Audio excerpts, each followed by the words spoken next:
শতরূপাকে মোহে ফেলে নিজের দিকে টানার চেষ্টা করো না। ইন্দু মরেছে, নিতা মরেছে, যেটা বারণ করলাম সেটা যদি তুমি করো তাহলে কিন্তু শতরূপাও মরবে।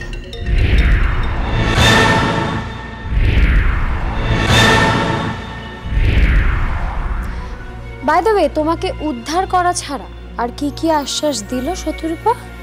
আর এখন কেউ রোজই আসছে? Just shut up. এতক্ষণ ধরে অনেক বাজে কথা তুমি বলেছো, এবার আমার প্রশ্নের উত্তর দাও।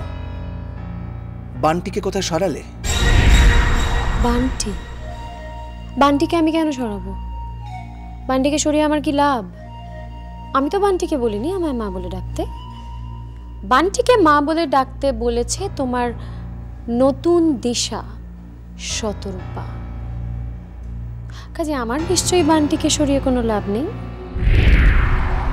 বুঝতে পেরেছি, বুঝতে পেরেছি। মানে এখন তুমি শতরূপাকে সন্দেহ করছো? শতরূপা খুব বড় প্লেয়ার, স্টেডি প্লেয়ার। এই যে এখন পরীকে নিয়ে যে ড্রামাগুলো চলছে তার প্লটগুলো ও খুব বুদ্ধি করে সাজিয়েছে। এমনভাবে সাজিয়েছে যে কারোর বোঝার উপায় নেই যে এটা নাটক, এটা সাজানো। মনে হয় যেন একেবারে বাস্তব। সিন নাম্বার 1, পরী চৌধুরী বাড়ি থেকে চলে গেল। সিন নাম্বার 2, ঠিক তারপরেই একজন বয়স্ক ভদ্রমহিলা চৌধুরী বাড়িতে এলেন এবং বললেন যে পরী বড় বৌদির যমজ মেয়ের একজন। সিন নাম্বার 3, আদিত্য নারায়ণ চৌধুরীকে এমন একজনের বাড়িতে পাওয়া গেল যে নাকি পরীকে টাকা দিয়ে কিনে মানুষ করেছিল। শুধু তাই নয়, ওকে লও পড়িয়েছিল। কি মনে হচ্ছে? গোটা ব্যাপারটা একটু বেশি অদ্ভুত না? মনে হচ্ছে না সাজানো? বিশাখা, আসলে কি জানো তো, তুমি অসম্ভব ভালো গল্প সাজাতে পারো, নতুন নতুন প্লট তৈরি করতে পারো। সেই জন্য তুমি ভাবছো যে তোমার মতো সবাই গল্প বানিয়ে বানিয়ে বলছে। এই যে তুমি একটা নতুন করে দায় চাপাতে চাইছো শতরূপার ঘাড়ে, এটাও তোমার একটা প্ল্যান। তার মানে শতরূপাকে তুমি ক্লিন চিট দিচ্ছ, তাই তো? একটা কথা মনে রেখো অপূর্ব, আমি ছাড়া এতদিন যে মেয়ে তোমার কাছে আসার চেষ্টা করেছে, তোমাকে ভালোবেসেছে, তারা কেউ কিন্তু আজ বেঁচে নেই। হ্যাঁ, ইন্দিরাও না, নিতাও না, কাজী শতরূপাও কিন্তু বাঁচবে না। Just keep that in mind.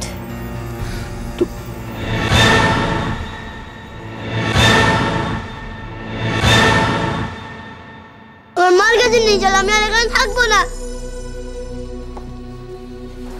নিয়ে যাব বাবা, তোর মা ফিরে আসলেই তোমাকে নিয়ে যাব। মা কোথায় গেছে? তোমার মা না দুষ্টু লোকেদের শাস্তি দেওয়ার জন্য গেছে। তুই কিচ্ছু জানিস না, মা আমায় না বলে কোথাও যায় না। তুমি বিশ্বাস করো। এ নাও, এই বইটা পড়ো। না, আমার কিচ্ছু চাই না, আমি কিচ্ছু খাবো না, কিচ্ছু পড়বো না, আমি মার কাছে যাব।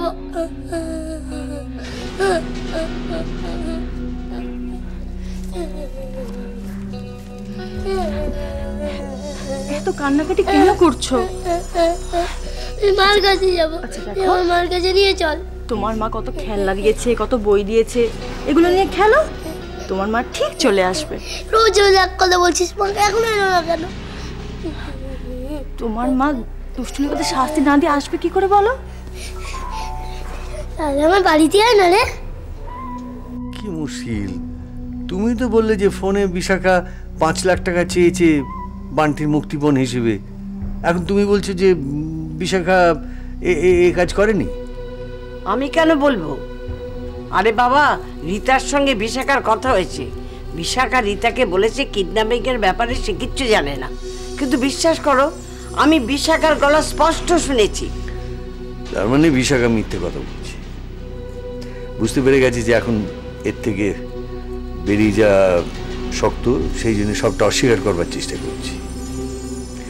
কেন করছে জানি না, তবে পরীর ওপর তোর বরাবরেরই ভয়ঙ্কর রাগ।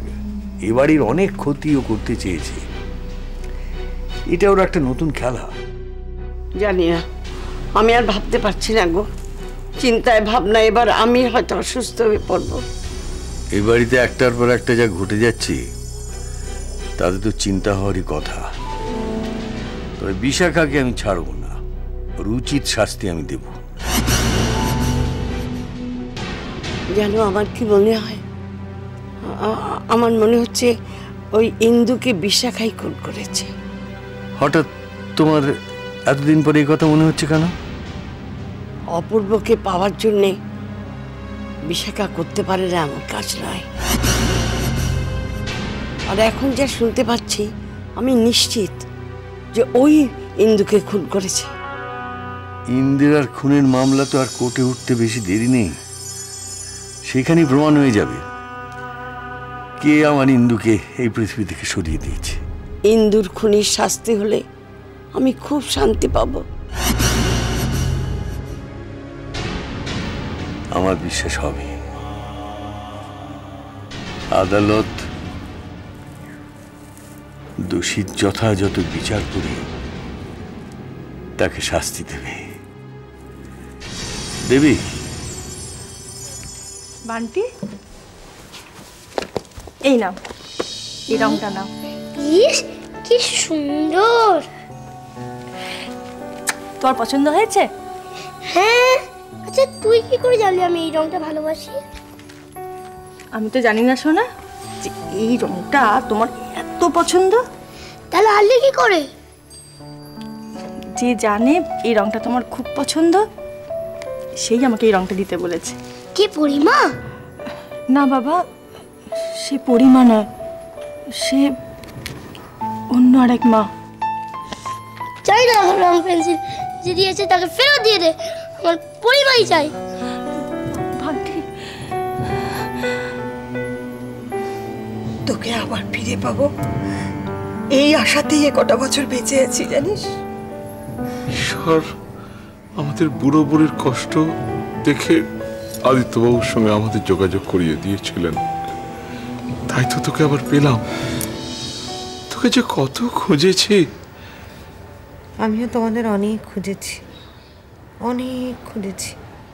কখনো ভাবিনি যে আবার ফিরে পাবো। কি করে খুঁজে পাবি বল আমাদের? আমরা তো তোর জন্যই, তোর খোঁজে কিছুদিন অন্তর অন্তর বাড়ি বদল করে এখানে ওখানে থাকছি। এই কটা বছর যে আমাদের কিভাবে কেটেছে। যেখানে শুনেছি তোর মতো দেখতে কেউ, সেখানেই দৌড়েছি। জানিস, কুম্ভ মেলায় পর্যন্ত চলে গিয়েছিলাম। সকলে বলল কুম্ভ মেলায় নাকি হারানো সন্তানকে ফিরে পাওয়া যায়। আশায় বুক বেঁধে সেখানেও ছুটেছি, কিন্তু আমিও তোমাদের অনেক খুঁজেছিলাম মা। কখনো ভাবিনি তোমাদের আবার ফিরত পাবো।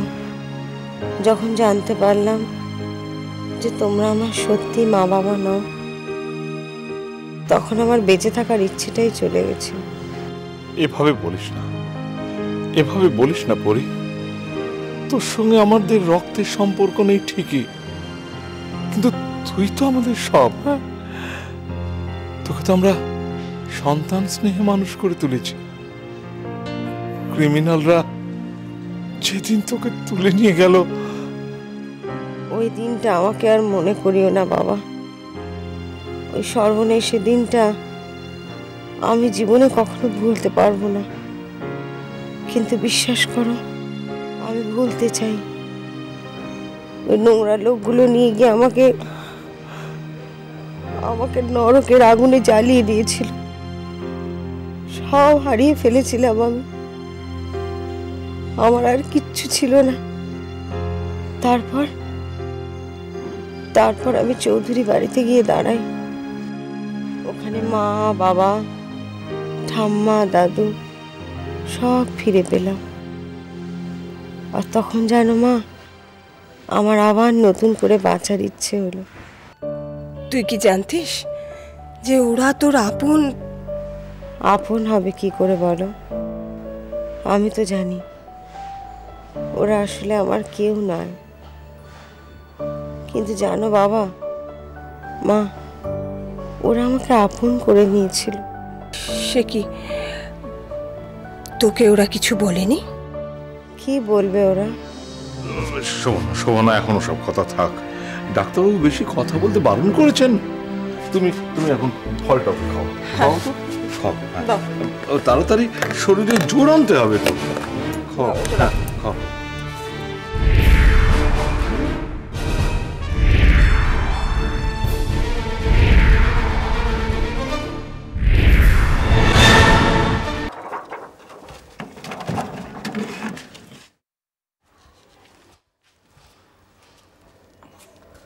ডক্টর সেনগুপ্ত।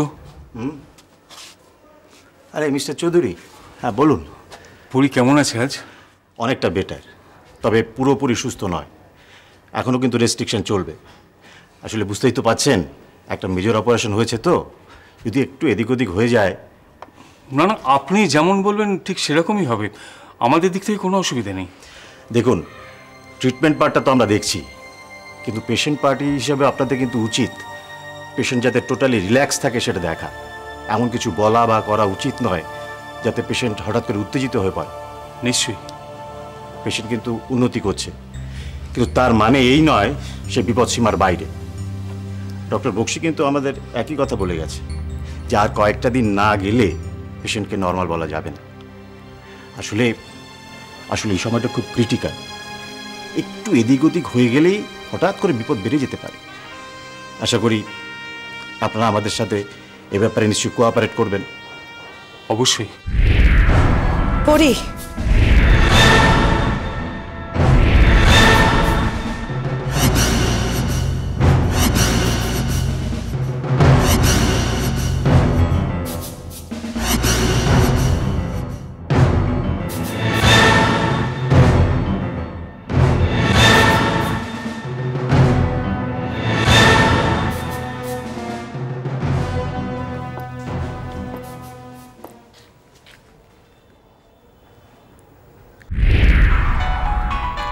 এটা কেটে দিল। তাহলে কি বিশাখা আননোন নাম্বার ধরে না? হ্যাঁ, আমার নাম্বার তোর কাছে থাকার কথাও নয়, কিন্তু বিশাখাকে তো আমার চাই।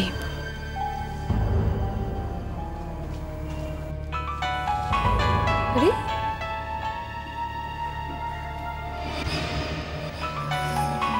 এ মনে হচ্ছে জ্বালাবে ফোন না ধরলে।